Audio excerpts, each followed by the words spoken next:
Chairman সাহেব, please আমাকে এক মোড়া গাঁজা দেন, নাহলে আমি শেষ হয়ে যাব। হিন্দুর মারা বিষ খাবো আমি। প্লিজ তবুও আমাকে একটি গাঁজা দিন। না না, হবে না হবে না, টাকা বাদে হবে না। চেয়ারম্যান সাহেব, প্লিজ আমাকে একটি গাঁজা দিন।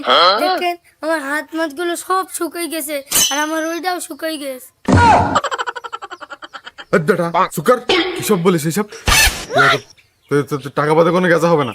তো যা হয় যা, এখানে যা, গেজা হবে না। শোন, তোর কাছে গাঁজা রয়েছে তাই তুই এ করছিস, এর প্রতিশোধ একদিন নেবই। সকাল সকাল এইসব পাগলরা কোন থেকে আসিস তা জানি। মাথাটা তো একদম মেজাজ একদম খারাপ করে দিয়েছে।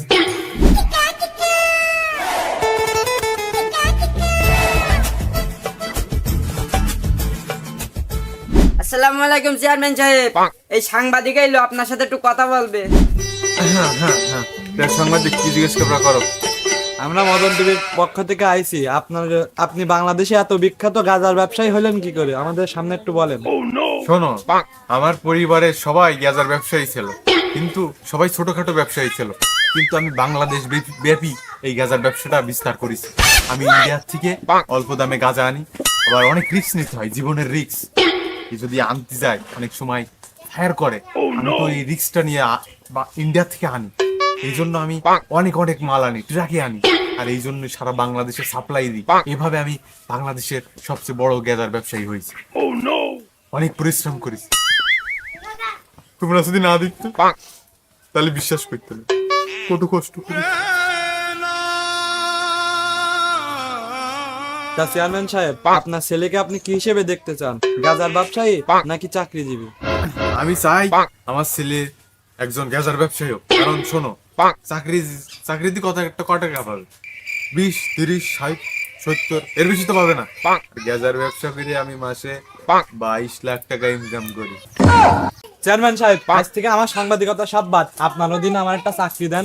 চেয়ারম্যান সাহেব দেখেন, চেয়ারম্যান সাহেব আর আমার শোনেন, আমার কিচ্ছু দেওয়া লাগবে না, একটু গেলা খাইতে হবে না, সব কাজ আমি আপনার এমনি করে দেবো। আপনি তো জানেন আপনার 25টা সারা বছর আপনার কাছে খাইছি।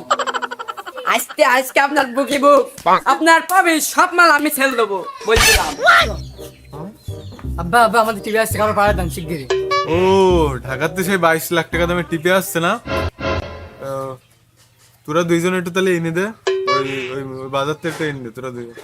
স্যার আপনি চিন্তা করেন না, আপনার টিভি একটা ফুলের টুকাও লাগবে না, আমরা যাচ্ছি গিয়ে নিয়ে আসছি, কোনো টেনশন নেবেন না আপনি, আমরা নিয়ে আসছি।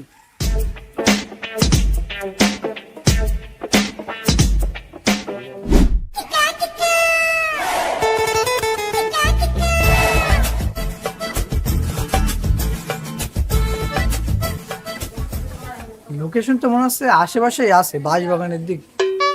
মানে হিরোইন করে অর্ডার দিলে নাকি? এ ছোটু, যা তো দেখাই তো আশেপাশে কোনো বাঁশবাগান আছে কিনা।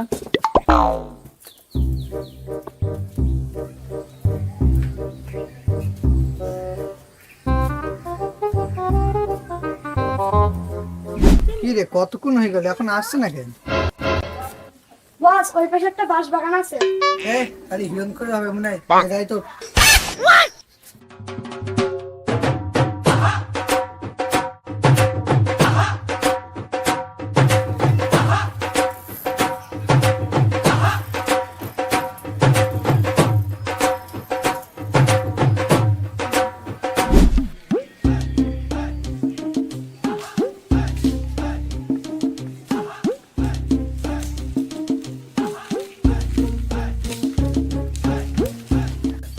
এ ডেলিভারি ম্যান, এদিকে আসেন ভাই, এদিকে আসেন। ভাই আপনি কি তাহলে ডেলিভারি ম্যান? আপনাদের চেয়ারম্যানের লোক? হ্যাঁ ভাই, আমরা দুজনাই তো চেয়ারম্যানের খাস লোক। ভাই আপনারা কি গাঁজা গুজো খান নাকি? আচ্ছা ভাই, তা আপনি জানলেন কি করে? গাঁজা খোঁজ ছাড়া তো বাঁশবাগানের লোকেশন কেউ দেয় না। আচ্ছা ভাই, যাই হোক, আপনি আমাদের টিভিটা দেন। হেল্পার সাইকেল তো লাভ।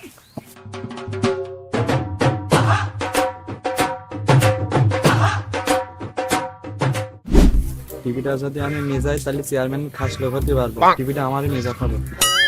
টিভিটা যদি আমি নিজের হাতে নিয়ে যদি চেয়ারম্যানের দিই, তাহলে তো এক মোড়া গাঁজা আমারই বেশি দেবে, টাটকা গাঁজা যে করি হোক আমারই দিতে হবে চেয়ারম্যানের হাতে। আমার কষ্টই যাবে ভাই। আরে না ভাই, তোমার কাছ থেকে যাবে, আমার কাছে দাও। আমার কাছে না ভাই, আমার কাছে দাও ভাই।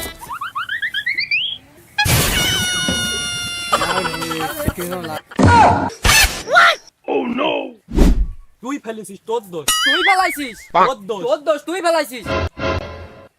সব দোষ আছে এই মালের। তুই না ডেলিভারি ম্যান?